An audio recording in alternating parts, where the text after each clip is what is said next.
when I lie in bed at night, or when I imagine how I'm going to look back at my life when I'm older, I would hate to think that I'd been doing something trivial and that I'd been spending my time on things that were meaningless. So I think as human beings who are finite, and we only have a certain amount of time on this earth to become a butterfly and then leave, right? Like, if we don't spend that time in something that is meaningful to us in some kind of framework, it's going to be, I feel like I'm going to get to the end of my life and be disappointed with the way things went. Welcome to the Mindful Wealth Podcast. Stop financializing everything. What is true wealth? What's the right metric for success? Much of how we live presupposes that our incomes or spending is a good measuring stick. But can you really quantify success with a bank balance? Or should we include softer things like learning and love, generosity and gratitude, and happiness and well-being? Welcome to the Mindful Wealth Podcast, where we seek advice to help us lead wealthier lives and extend success to a wider community. And now, your hosts, Jonathan Dio and Terrie Schauer.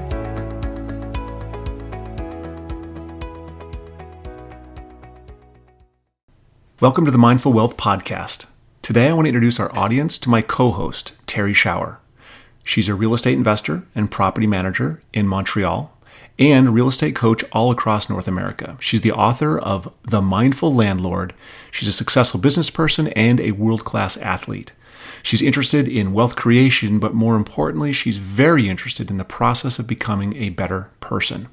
We're talking today because she had this idea for a cross-border discussion of wealth, culture, and human development. Please enjoy the introduction to Terrie Schauer. I'm super excited to talk to Terrie today. We're going to start this podcast, and I think you deserve actually a lot of credit for putting this together, reaching out and saying, hey, how about we do this? And so I want to say thank you up front. And as we set up our first couple episodes, we're going to do a cross interview style, introduce ourselves, and then we'll be able to launch into the point of the podcast itself. Before we get into some questions, though, I actually want you to just tell us about you, introduce us to your professional life, your personal life, in kind of a round, quick way. Okay, I'll try to be as efficient as possible with that. So my name's Terrie Schauer, and I started really, investing and dealing with wealth through real estate. So I'm a real estate person. I've been doing property management for about 20 years. And I started a long time ago as a student, like managing student rentals, and then things kind of grew out from there. And I've now built a decent property management business in Montreal, and I also invest for myself. So that's kind of like maybe more the business side of things. I then wrote a book called Mindful Landlord, which, kind of dovetails nicely with your book, Mindful Money. And that came out of sort of like zooming out from specifically the investment side of things and looking maybe at a more holistic way at, wealth creation in the real estate market. And I guess what frames that is I did a PhD in communications with the intention of becoming an academic, and then ended up transferring into real estate. But basically, like, those interests were there in terms of, socially, what does it mean with what we're doing? How do institutions work? What's the backdrop really to what we're doing in terms of creating wealth? And then maybe the third sort of component of my background that comes up a lot is, so I've done martial arts for a long time. I practiced Brazilian jiu-jitsu, and I've done that kind of at the world level. So obviously, like, everything that's happened in my martial arts life frames a little bit of the things that happen in real estate, a little bit of the things that happen in my thinking, because that's one of the, main ways in which I've developed myself, let's say. So in a nutshell, yeah, I hope that was efficient. Well done. I didn't know some of that, so that's great. So what actually motivates you to start this podcast? What was it that sort of was the kernel that said, hey, let's do this? Yeah, so I think the idea sort of came when I interviewed you actually back in the middle of the COVID crisis. And I thought, this is so cool. Jonathan has a book called Mindful Money. I wrote the book Mindful Landlord, and I had a feeling that we were going to have lots of stuff to talk to each other about. And I think where our common interest lies with, with wanting to develop the ideas is that in the real estate industry, people tend to be very narrowly focused on doing more deals, making more money, maybe to the exclusion of a holistic understanding of what's going on.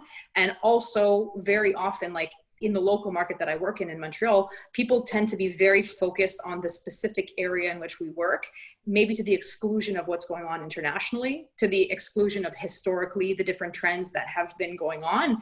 And so I feel like when you get into investment, like I said, I come from a real estate background, but like when you get into investment, people have like real myopia in their field.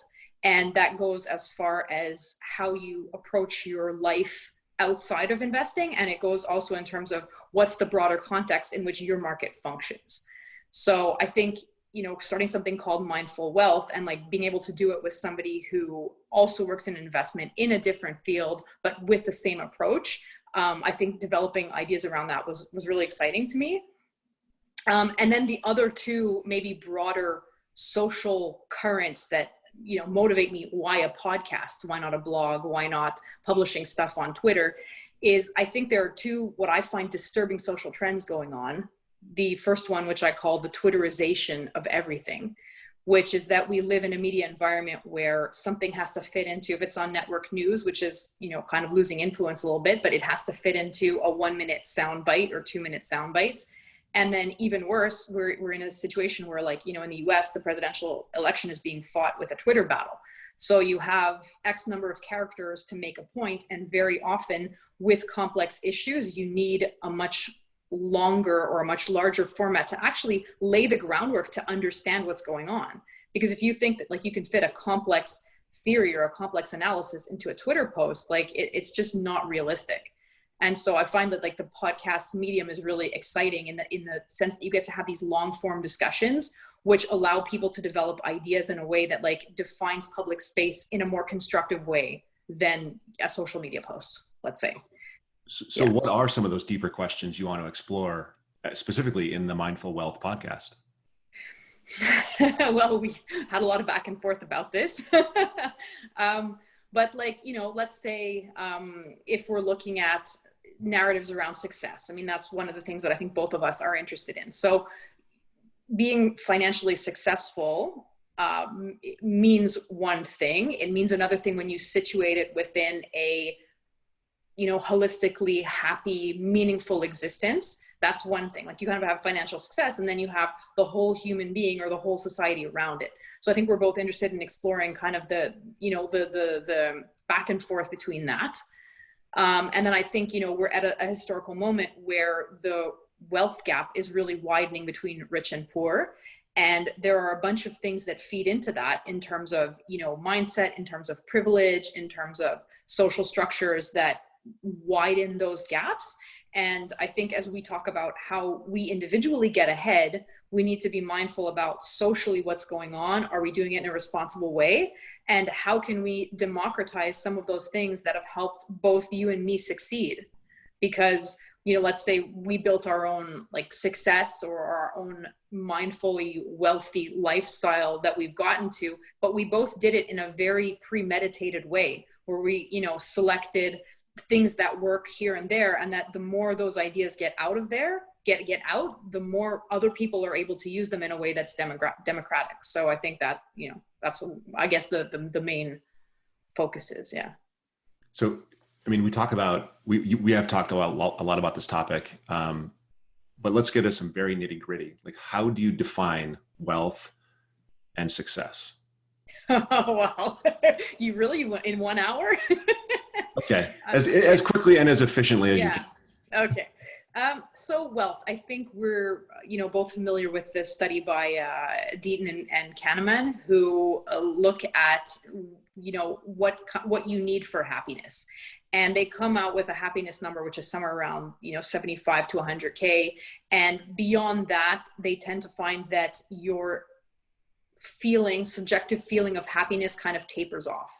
And then beyond that, we get into the excess money that allows you either to feel like you're winning at something, because I think there's this tendency in real estate for sure to get into what I call the bank account Olympics, where people are always thinking about bigger and better, but like ultimately, if you're not doing it for a good reason and you're just trying to have a bigger pile, what's the purpose of that? Right. And like, look, I spent a lot of my life chasing after medals in my sport. So I do understand the purpose of ambition. So it's fine. If your goal is to win the bank account Olympics, more power to you. That's good. But you need to be mindful of it and aware that if all you're trying to do is fund a specific lifestyle, financial independence is not the same thing as crazy wealth that you would see, you know, in yachts on Instagram and, you know, bling, bling and all that kind of stuff. Yeah, it's totally unnecessary. That wealth is completely unnecessary to happiness. I love that. I love that. What about? I mean, it's a status symbol, and if it's important for you to win, like I said, in my athletic career, it was very important for me to win. So I understand that sometimes people feel like they need to win at making money, and like I don't want to say that's a bad motivation, but it comes at the cost of perhaps balance or something else. And that when we make those kind of sacrifices, we need to be mindful of what we're doing with them. And if you want to make the trade-offs, it's fine. But at least know that you're doing it. So tuck that, you've made the trade-offs, tuck that into the good life. How does it fit into the good life? Well, I mean, look, the good life for Terrie is one thing, you know, like I've defined a specific equilibrium that works really well for me between my family, between sports, between making money. As, you know, really, I feel like I've built a, how can I say, just a lifestyle that works really well for me where I feel very fulfilled and contented in terms of what I'm doing. And I guess through the podcast and through the stuff that I do, that's what I wish for like everybody that comes in contact with the stuff that I do. Because yes, of course, financial independence and in the fact that you don't have to worry about money anymore is great, because, you know, it gives you a feeling of security and it gives you a platform for which you can launch all other sorts of things. But definitely in my own experience, I was least happy when I was focused only on income generating and worrying about making a bigger and bigger pile, and that the other aspects of my life, my family, and I never really sacrificed my sports that much, but like I definitely fell into the trap at one point of sacrificing personal relationships for, you know, ambition, and that I've found to not be the key to a good life. So it's very personal. There isn't, you know, I think that we'll get into this as we go, you know, through the podcast, but there are a lot of studies that talk about something that point to the good life. And I think you point to the trade-off of your ambition for those relationships. That didn't work. And that's one of the key markers of the successful, happy, good life is the relationships, right? So that's just recognition of one of those pillars, one of those really important topics. Yeah. So culturally speaking, I think you referenced this a second ago, wealth's kind of having a bad moment, right? So what's important when we look at wealth creation in the context of a social fabric and looking forward to the future? You know, I was raised with it. I think you were raised with it. Some of this, we wanted to become wealthy or wanted to become financially successful specifically. And that seems to be less a goal today. And I'm just curious about, you know, what do you think about that wealth creation in the context of a social fabric? Yeah, no, I mean, that's again, a very vast topic, and I'm going to do my best to do it justice in my answer. But I feel like, you know, today there's a lot of criticism of everything that gets associated with privilege. And so wealth creation tends to be seen as the kind of thing you do either because you were born with a silver spoon in your mouth, in which case you ended up on third base and thought you know, hit I'm not going to get the expression right, but like, what is it? Grew up on first base and thought you hit a whatever. I have no idea what you're talking about. Yeah. Okay. Anyway, I'm not the sports metaphor guy. Okay. So it's a version of really being born with a silver spoon in your mouth and giving yourself credit for being where you are when in fact it was an accident of birth. So I think that's part of the way people conceive of wealth. And the other way that people conceive of it is as this kind of excessive, I would say very like 1980s kind of hip hop video version of excess opulence that goes beyond, you know, we're destroying the planet with what we're doing, and it feeds into overconsumption.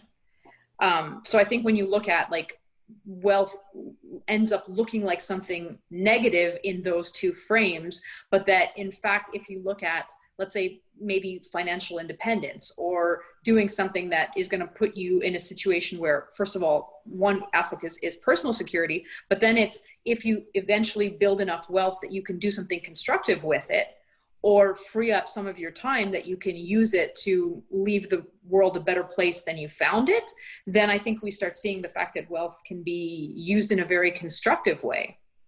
So that's one aspect. And then I think if you also look at the way human beings develop themselves, and that's something that we do across like every aspect of our lives, right? Like if I look at, again, my sports journey, I look at my family life, I look at what happened in my business. And every time I took steps forward to learn something, to get better in each of those fields, yes, there's an external marker of success that comes along with it in the form of either more money, in the form of medals, in the form of whatever outside recognition there is in the field you're performing in. But like those, how can I say, rewards come as a result of incremental things that you did to get better, to become a more efficient human being and to better yourself. And I think creating wealth, if you're on a journey in that, in the same way as anything you seek to perform better at, it's going to make you a better human being in the process if you do it in an ethical way and in a way that doesn't destroy the rest of your life.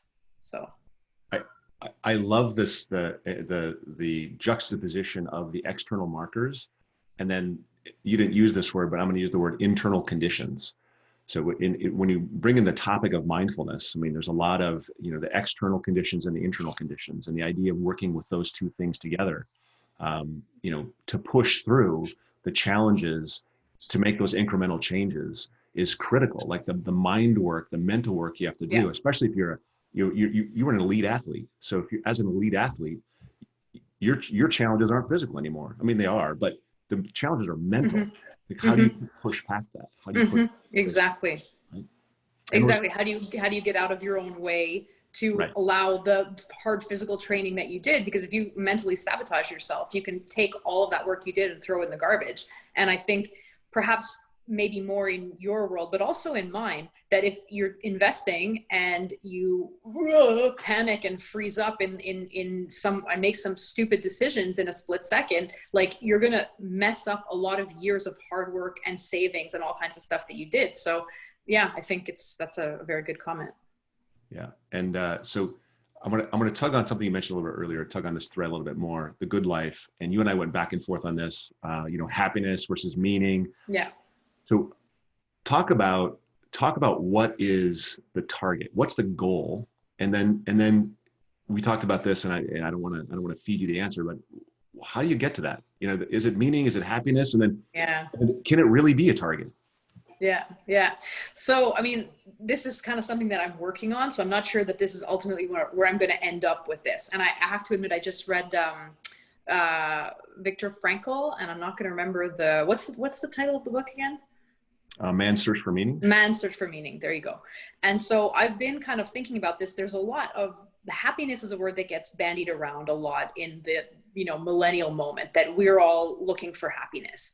And we had a bit of a discussion around how you define happiness, but I find that it's the kind of thing that if you chase after, you find that it's very difficult to attain it in that kind of a way. Yet if you try to do things that are meaningful, you try to live a meaningful life, so set goals that have meaning for you, pursue them in a way that is ethical and that responds to certain, again, markers of meaning of the way in which you do things. For me, of the different theories that are out there, I think that really the meaning aspect that is behind things for me has taken precedence. So let's say if I look at, within my business, like the goals that I set for myself became the why of why I got up every morning and why I did things that were unpleasant. Because basically, as you're trying to grow, you are going to be out of your comfort zone. You're going to be doing things that are uncomfortable, first of all, because they scare you. You're going to do things that are uncomfortable because they're boring and they're routine, and maybe they're not like the thing that you would like to be doing in that specific moment. And I think that's true in family life. It's true in business life. It's true in sports. And the thing that carries you through that to a level of success that you had not had before, it kind of has to be meaning. Because otherwise, what allows you to traverse those difficult things, if you're on a look for happiness, well, the thing that is going to make me happy right now is maybe not the thing that I need to be doing. So, that's why I guess the search for meaning, in terms of realizing your goals way seems to make sense. And then there's also when I lie in bed at night, or when I imagine how I'm going to look back at my life when I'm older, I would hate to think that I'd been doing something trivial and that I'd been spending my time on things that were meaningless. So I think as human beings who are finite, and we only have a certain amount of time on this earth to become a butterfly and then leave, right? Like, if we don't spend that time in something that is meaningful to us in some kind of framework, it's going to be, I feel like I'm going to get to the end of my life and be disappointed with the way things went. So, yeah. Well, you have an incredible internal drive. I can just tell. And I'm so excited to actually explore this with guests for the next, however long we do this. Yeah. Yeah. It's really interesting just hearing you answer some of these questions. We talked about privilege a second ago. Mm-hmm. And I'm wondering if, and I guess in a moment in the US at least, where inequality founded on, the 1519 Project and racism and throughout these 400 years of this, right? So do we have to disentangle wealth creation from a social context? How do we actually go forward in a fair way mm-hmm. from this place in history? Mm-hmm. Mm-hmm. And I know that you cannot, you don't have the education, the background to answer all the detailed, nuances of this, but I just want to hear your thoughts. Yeah. So I think you're right. I think it's like, a moment, especially it was already on the table, let's say before COVID, but with COVID, which we've read the studies that the income gap between rich and poor is just widening and widening the longer this goes on. So I think we're sort of required to ask ourselves those questions.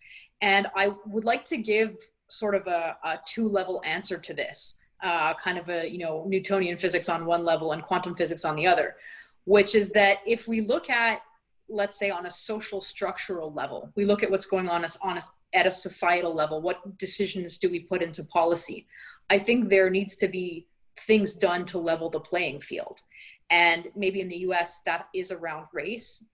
In Canada, we have, our immigration system is a little bit different. Like I can't say we don't have racism here. I think there's racism present everywhere, but it's definitely not as much of a segmenting thing as it is in the US. But we have entrenched class differences. We have our indigenous populations who were very poorly treated by people who came into Canada later. And then we also have like the kind of tension between the recent immigrants and the local populations, because Canada is really an immigration country. So for sure, there are structural things that come up that need to be addressed on a large scale political level. And I think in that context, having, discussions about privilege and structural inequality is really important. But I think we run into a little bit of a trap when, as individuals, we still have to get up every morning and decide what we do with ourselves. And this is where I really want to bring back this, it gets called neoliberal or kind of right-wing ideology of success, and what you as an individual can do to better your lot, to make yourself a better person, and to like pull yourself up from the level that you were in. And, I come from a fairly privileged background, but I really would resent someone saying that I didn't run my race very hard, and we don't all start from the same level. That's just a fact. And people who start here need to be aware that other people are not starting from the same place. But does that mean we need to stop running? No, it doesn't. Does that mean that people who start a little bit further back should not run as hard and should not avail themselves of the same success tools that other people have? Absolutely not. And I think maybe the less from a privileged background you come, the more important it is to avail yourself of those tools. Because if you're born in a privileged context, you get educated with that stuff. I received financial education. I had a good business education. I had a good foundation in a lot of things because of the context I grew up in. But for people who didn't grow up with that, you can wait for society to do it for you. You can try to change society so it does it for you, but you also have personal control, and you as an individual can take that into your own hands and do something with it. And I think that, when we get lost in these large scale social debates, which risk placing people in a victim position, I think that really disempowers them. And I think when you look at what empowers individuals, some of it has to be an individual answer that is, take your destiny in your own hands. And there's a methodology for doing that. And if we can do anything to disseminate that methodology more widely, which is, I think, part of what we want to do with the podcast, is that there's some great tools out there. And it doesn't matter if you were born on first base or if you were born like in the outfield, you can still use those tools and your life will be better for it.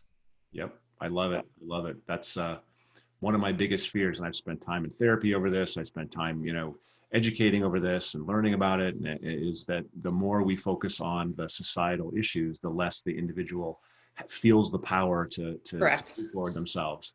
And I think it's a both and. I think we have to do both. And I think it's important to always reference that we have to do both. But I think that those tools, I wasn't born with privilege other than being white and male. Those are privileges, and I recognize that. But we had to build. Like we didn't have much, and so I totally agree. But I'm thinking from being an elite athlete, like the work you put in. Yeah. Right? How hard that is, the mental game, physical game, everything you had to do. So that those trade-offs you've made, I know that. Yeah. And in that aspect, money doesn't help you. I mean, maybe it will give you time, and definitely my real estate business gave me the time to develop myself as an athlete. If I had to, work 9 to 5 in a very classic way, I might have not had that time. But what I did with that time and the work I put in, that was all on me. And it was, combat sports are not it's not figure skating. It's not a forgiving kind of a context, right? And so you have to work very hard, and the setbacks are sometimes literally painful. And whether you come from a privileged background or not, the other girls that I ended up fighting came from all sorts of different things. And what's the money in my bank account really had no effect on the way those fights went. So, yeah. That's great. That's great. I could see you in the middle of a fight, but my bank account's bigger. It's pummeling you, right? No, that doesn't work. No. No advantage. But I think that's really it's a great thing. And people, a lot of people in the sports world ask me, Terrie, somebody who comes from your background and who does what you do, what do you need to be in the gym for? Why are you even here? And I would say, well, maybe that's part of the reason why I'm here. Because I want there to be a zone of my life where the achievements that are in there really are in a context that it has nothing to do with where I grew up. It has only to do with what I did on my own steam since I put my feet there. So interesting. Wow, that actually puts a whole framework around my life as well. Like that's why we seek what we don't have. That's what we seek. Interesting. Wow, I'm gonna have to think about that one personally now. I've got a couple additional things here I want to ask you, because I think that in order to maintain, steady path, maintain motivation, in order to maintain forward momentum, you have to have something supporting you and something that is influencing you. So what are your influences? And I mean this in 3 different ways. Like, what are your influences? What's your favorite novel? Like, what are things you read as okay, I'm gonna take all my stuff and set it aside. I'm gonna read something for fun. What is that? And then something that is current professional influence. Like, what are you reading and listening to that's actually supporting your business life? And then current, personal influence supporting your human life. Okay, so it's I always get a little bit nervous when people ask me this question because Sorry. Yeah, because really, a lot of people had mentors and had kind of, things that they aspired to as they were growing up. I really feel like maybe at this point I have a bit more of that going on in my life, but I feel like for a long time I was really putting myself together without a real visibility of what was ahead of me. And I have to say that, as a woman, I'm 42 now. And when I grew up, there were not a whole lot of female heroes that I could look up to, and not a lot of women who had the kind of lifestyle that I wanted for myself. And so that was always a real struggle. And I'm aware now, you know, as I start coaching in sports and coaching in the real estate field, I'm aware of being ahead of some other women who are behind me, who can look and say, yes, it is possible to have a family and an athletic career and a business career, and to put all of those things together. So, you know, if I can like bring the gender angle in a little bit, I feel like, you know, for a long time, I felt like I was just kind of, I knew where I wanted to go, but I didn't feel like I had any mentors or any people that I could really look up to and identify with. You know, but in terms of stuff that really influenced me, like, you know, when I was in my early 20s, I read Rich Dad Poor Dad, which a lot of real estate people do. And then that kind of wakes you up to the fact that getting a job, job, is maybe not the best key to happiness. And then also, like, on the more spiritual side, Paulo Coelho, The Alchemist, and Dan Millman, Peaceful Warrior. Those two books really influenced, you know, on the one hand, the like sort of like holistic mindfulness aspect that your whole lifestyle has to support the goals that you're trying to attain. Maybe this is like more of a Dan Millman thing. And then Paulo Coelho, who really gets at that meaning aspect, because his whole idea with the personal legend, where you need to become the hero of your own story, I really took that to heart at a certain point. And I thought, okay, if I'm going to be the hero of Terrie's life, what story do I want to be the hero of? And then I kind of wrote from there and decided, okay, well, these are the different things. If I'm going to, you know, at the end of the day, feel like I saved the princess and won, like, this is going to be the things that I need to do in my life. And so those are kind of the ways I oriented myself, I guess, when I was a little bit younger. And then today, I mean, I really like Jordan Peterson. I feel like that's a dangerous admission, but I feel like in terms of, you know, evaluating this particular moment and thinking also ethically about what we're doing, I think it's important, you know, to ask some of those more difficult questions, and maybe we're going to end up with answers that we don't necessarily like. So in terms of like my more current influences, maybe that. And I guess you brought it into business, personal. What can you just remind me of those categories? I want to know what you read when, just for fun. Like, what's a novel that you've read? Wow, good question. I don't read too many novels these days. Exactly. Me either, but I want to know. Oh man, and I'm not so good with remembering the titles. I read, oh man, it was a book about that, like, told a Greek mythology story, but from the women's perspective. And I'm not going to remember the title now, or the author. I think it's like Where Are the Women, or Where Are the Girls, or something like that. And it's the story of Achilles told from the perspective of a slave that he basically took as a concubine. And so it tells you the story of, like, while the Greek heroes were busy doing their thing, what is the underbelly of how women lived that. So yeah, I mean, like, I don't know if you could say that that's really relaxing literature, but like It's a novel. It's something you read for fun. It's interesting when I've asked that question of very successful people, you don't usually hear, you know, what's the like a Diane Steele romance novel. You don't hear like puff novels. That's not what people read. They read hard things. They read, you know, their fun reading is complex and difficult, which is it's an interesting statement.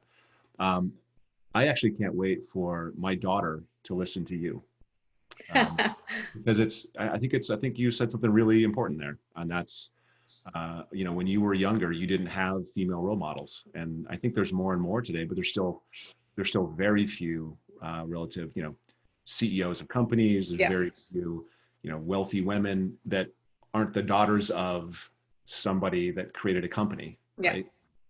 It's just, there's very few, and there's actually fewer people of color, and there's fewer. So this goes right at that inequality that we've talked about. And I think if I can just sort of riff off of that a little bit, like, you know, and this is something that Peterson talks about, and if I could wish that there was something out there to sort of complement it, is that, you know, men's and women's lives, like, we don't have the same path.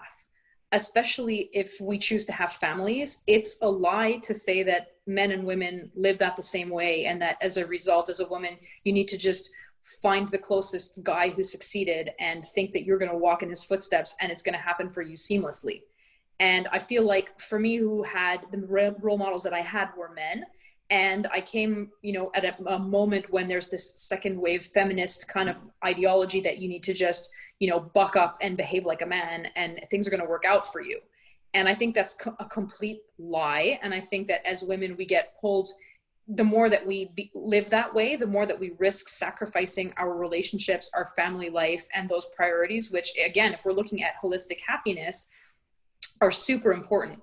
And I feel like, having those kind of conversations and having that dialogue around what is feminine success? What is female success? And it might not be the same answer. Maybe this is not like I don't know, how can I say the politically correct answer to that, but definitely, going through the process of having a baby and being pregnant and dealing with a little baby at home and all of the things that like I did it, as a single mom for most the first 2 years of my son's life, but that it's not from a male and female work. It's not the same thing. And it's not going to affect your body the same way, your hormones, your mind, your business, everything that you do around that, it's not the same. And I wish that there was more like honesty about that out there.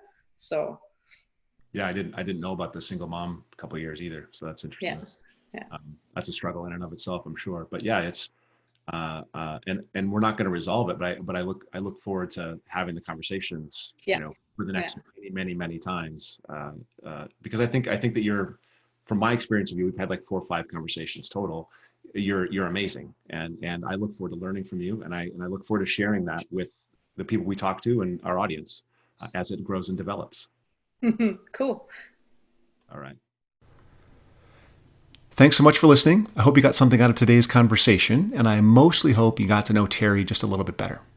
When you go into work tomorrow, I hope that you're going to question that short explanation of whatever happened. Ask if there's a little bit more nuance to it.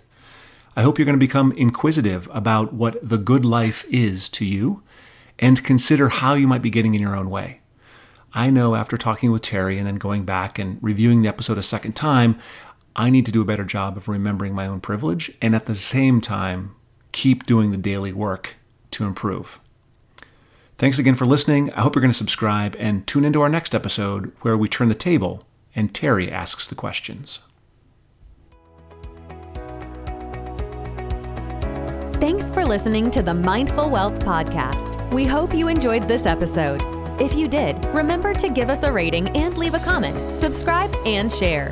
You can find Jonathan at mindful.money, and you'll find Terrie at terrieschauer.com. Their books, Mindful Money and Mindful Landlord, are available on Amazon. Look to the show notes for our guests' contact info and any links discussed in today's episode.